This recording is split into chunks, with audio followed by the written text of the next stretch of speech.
Extra Point with Jim Thunderbird and head coach Grant Redhead. Welcome into the Extra Point, brought to you by Bryan Ford Lincoln in Bryan, Ohio. Coach, a tough ball game on Friday night against Napoleon. I got to say, that was a pretty darn good Napoleon team you played Friday night. Yeah, they were solid. You know, we didn't help ourselves at times, but, you know, they hit 3 big pass plays, and, you know, we turned the ball over 4 times, which we can't do. Yeah. You know, that killed us. Field position, we were behind all night, but, you know, you can't take anything away from a good ball at the club. You know, we shut them down running, so, you know, they got their yards in the air. Yeah. I was impressed by the Strock kid, the quarterback. I mean, I thought he threw a couple of really nice balls that night. Yeah, he did. He put it on the money on the 3rd touchdown, that fade, and just dropped it right in there. Yeah. Also, you know, his second pass to the tight end, you know, there's some contact there with their safety. Safety fell down. That kid's 260 pounds, still standing. Yeah. Easy target to hit, but, you know, the kid made the throw. A lot of times that happens. The quarterback totally drills it in the dirt. Yeah, no doubt about that. And it made it tough. I mean, when our guy fell down, it was just a matter of you can put it on the money. It's an easy touchdown at that point. Let's talk about the very beginning of the ball game, because obviously John Rittenhouse had some troubles. He couldn't play that night, so you come out. Your guys already know that your number one running back's not going to be on the field. Then they hit you with that option pass. It's got to be a real tough way to get the whole thing started that night. Yeah, you know, I didn't panic with the running back thing. It's like, okay, next man up. Yeah. Just like if you roll your ankle or something like that. So we made the adjustment, put Belts at tailback, and he had been there, working there through practice. You know, that didn't scare me. I wasn't nervous about putting the freshman Dean in there. You know, he runs tough. He's just light. He's not very big. He's like his brothers, man. Yeah, you know, they're tough little guys, though. Yeah, he's quick and he hits the whole hard. It's just, you know, he's not doesn't bring a whole lot with him when he gets there. Now, you know, we made that adjustment. Now the pass play, hadn't seen it. No reason to see it. We've scouted them live and watched all their films. Never ran that. Yeah. You know, when they come out first play with that, you know, I know they must have seen that our corners are very aggressive and good tacklers, which is a plus over last year. You bet. Oh, you bet. There's no doubt about that. No doubt about that. But, you know, they came up to tackle and they just popped it over. And we needed to do a better job mentally focusing, because there's a run-pass read. Corner's supposed to read the offensive tackle. Offensive tackle pass pros, then his eyes go straight to his receiver. I mean, it's easy. You know? Yeah. We didn't do that, but, you know, like I said, if it's something, we know that Evergreen runs that, so we're going to rep it a lot, and they'll see it on film. So we'll make sure we're ready for it. Yeah. Well, you know, on the opening play, to pull that off and then to be successful, because the pass, was thrown well. I mean, how many times you see that halfback option pass and that kid roll out there and toss it out of bounds or toss it over his head? Yeah. He put the darn thing again right on the money, and it was an easy touchdown at that point in time. Yeah, and, you know, that was the thing. I was impressed with Strock's boys and things, you know, that he did. They're not a passing team, but like us, they know they have to get better at it. Yeah. I mean, we shut their run game completely down. They didn't have anything. They were able to run on Liberty up and down, you know, and Liberty ran on them, but, you know, we stopped it. They had to throw. It's just we need to do a better job of not putting ourselves in bad positions on the field, like giving them the ball on our 30. Yeah. The turnovers, again, I mean, you came out in the second half, it looked like he had a couple drives going, and you give the ball right back. It could have been a 21-14 game pretty quick in that third quarter. We've been working ball security. I mean, it's just, I don't know how many more drills I can do and things I can do other than, and I keep looking at the kids saying, you cannot fumble. Yeah. You know, that's something I can't control, you know, and nobody can. You know, the kids got to do it, and we have to get better at that. Yeah. You know, interceptions I can control by route combos and things, and, you know, really coaching up those guys. But, you know, when it comes to this, you know, maybe I got to get some newfangled fumble tool or something. I don't know. Little Velcro on the shirt, you know. We'll go back to the old stickum like we had in the days, you know. I mean, just a little stickum on the jersey and, you know, be able to keep it on there. But, yeah, that makes it tough because 2 games in a row, really, we've had those turnovers that have been really costly in that football game. Yeah, you know? Yeah. You know, we've had 8 fumbles. Or 6 fumbles, and 4 picks in 2 games. And that's cost us.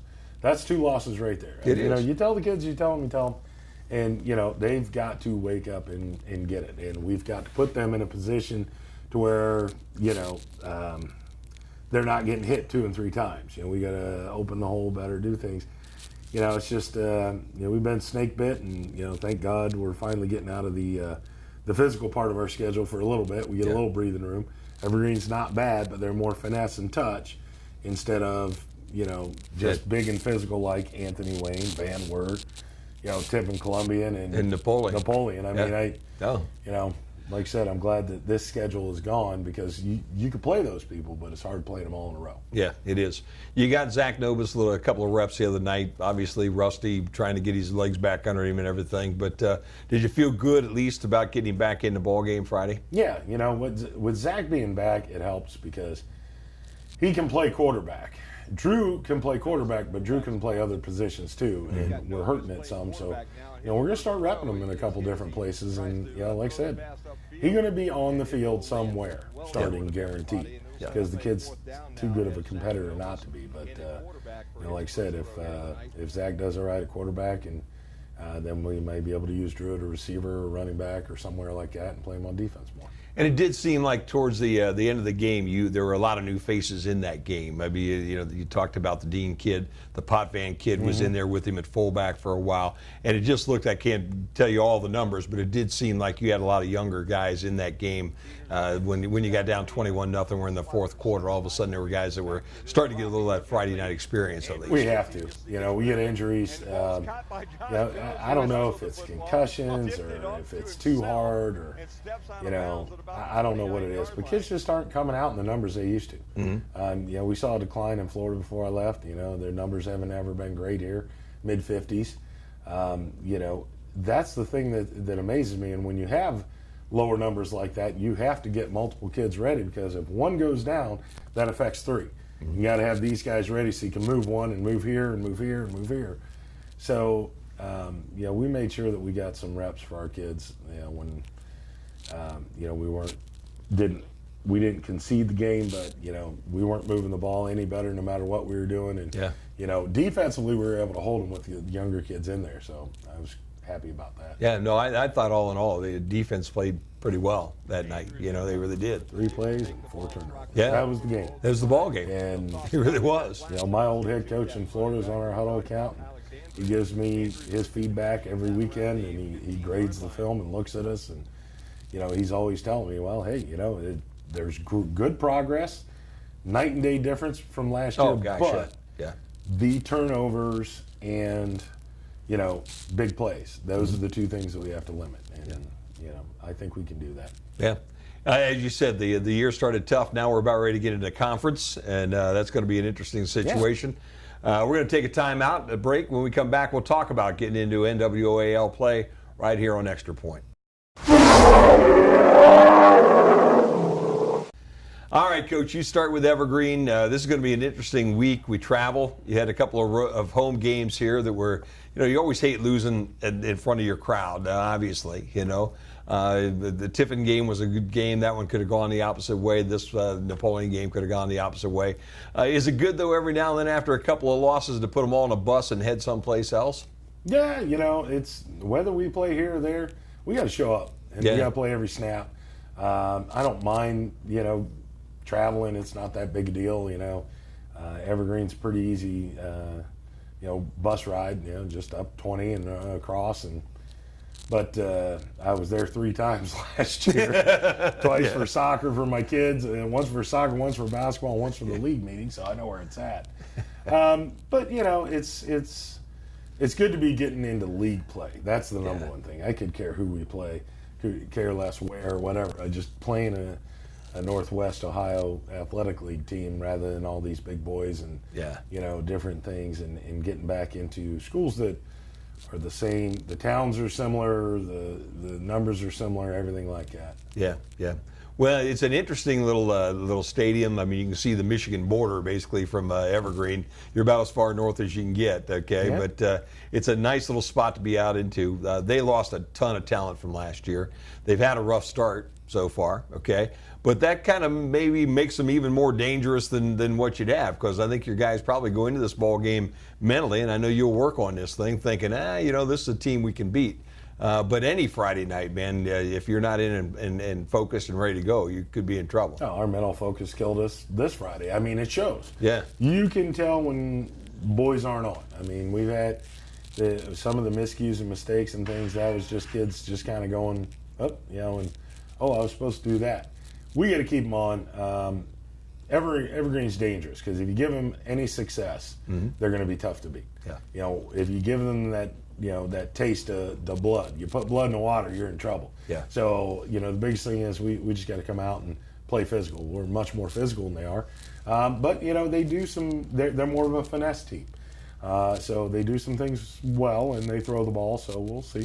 Yeah, should be an interesting game. I think anybody in Bryan noticed that week number 1 they got beat pretty handily by Montpelier. But I think that's a little deceptive this year because Montpelier is having one of the better years that they've had, and they've got some pretty good talent up there in Montpelier this year too. Yeah, that's one of the games we got, not taking anything away, but it was 3 straight fumbles. They kicked off to Pillier, and Pillier scored, and then 3 in a row turnovers, and Pillier got the ball and made it 28-0 before the second quarter even started. So, when you give them short fields, you give them opportunities, and you just can't get out of your own way.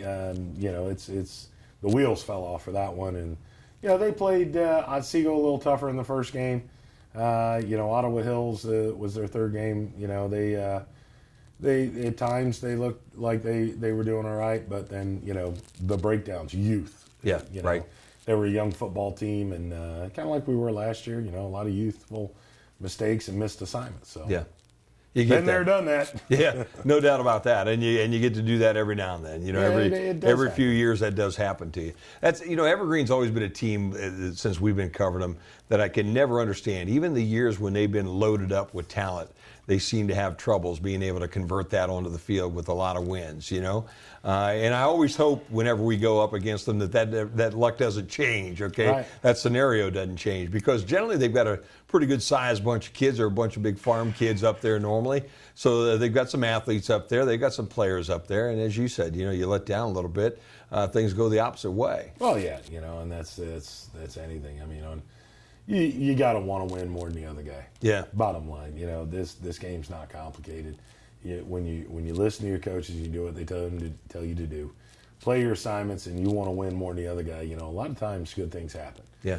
That's what we keep trying to tell the kids, and they're buying in and they're getting it. It's just like I said, it's not always easy. Yeah, this is the 3 games in. This has been a much better season than what we had last year. You can tell the improvement. There's no doubt about that. They're playing much better football. There's no doubt. They could easily be 2-1 right now. Yeah. Okay, really easy. They could be 2-1 after 3 very tough games to start this season.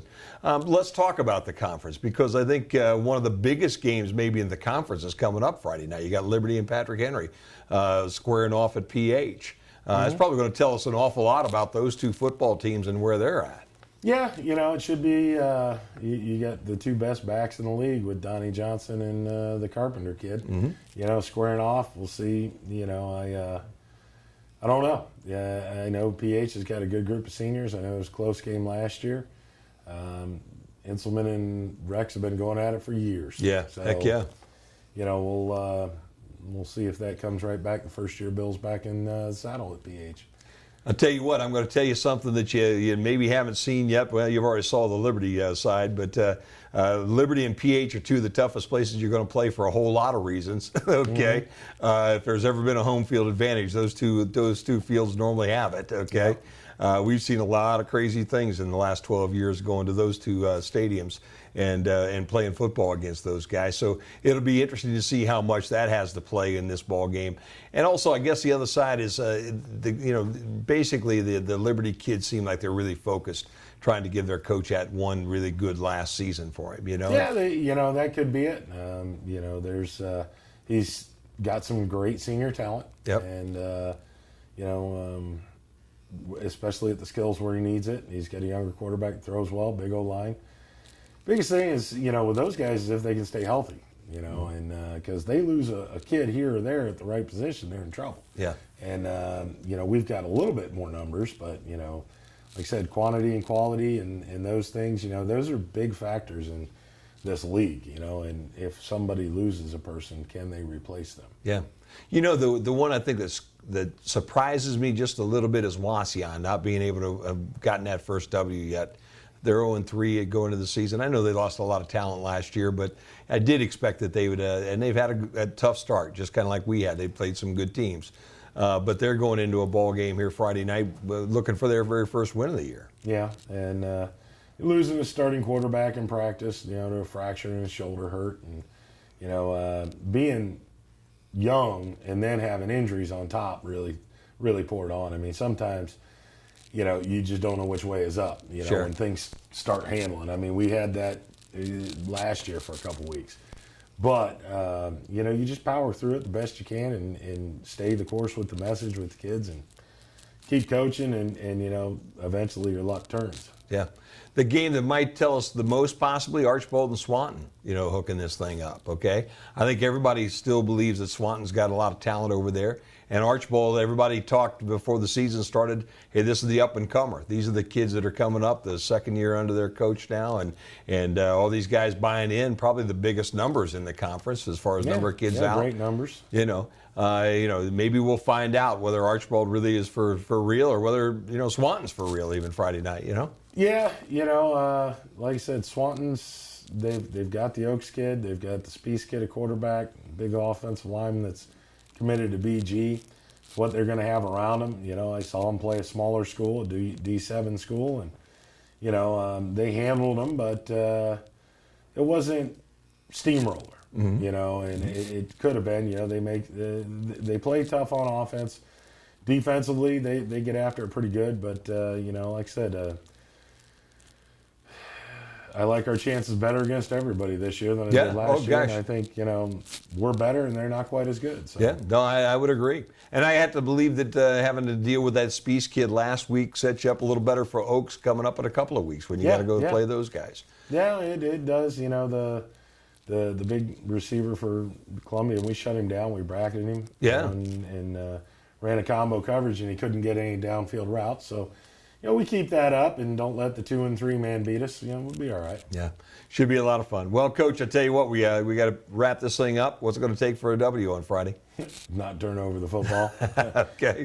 That's it. We got to get this week's back to basics. Told the coaches, I said, we're coaching every single play, and we're either telling them what they did right or what they did wrong. We need to really, really, really focus, and by us doing it, the kids will get it.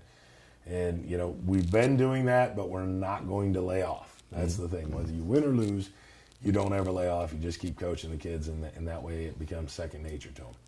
Yeah, well, I think this is one you can get going to Evergreen, and maybe, hey, we take 2 road losses or take 2 home losses and turn them back around with 2 road wins.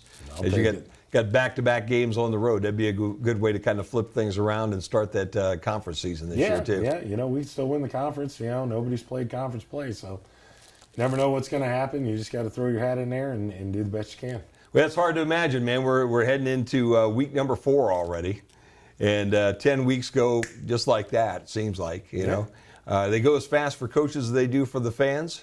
Yeah, all of a sudden you're going, whoa, okay, we were just in 2 days. Yeah. It seemed like last week, and now we're 4 games in. So, it's going quick, and they all do. Every time when it's over, you're like, man, that just started. Yeah. And I can't believe we only have 2 left. Yeah. Then season ends and I sleep for a week because I'm wore out. No doubt about that. All right, football's coming your way here on BMU TV. That's going to do it this week for our Extra Point program brought to you by Bryan Ford Lincoln. Football's next here on BryanSports.com. Yard line. Little blitz, Rittenhouse, right tackle. Got room in the slide, up the middle, and he's going to the end zone. Wow, nice job by Rittenhouse to just delay that and get all the way to the house.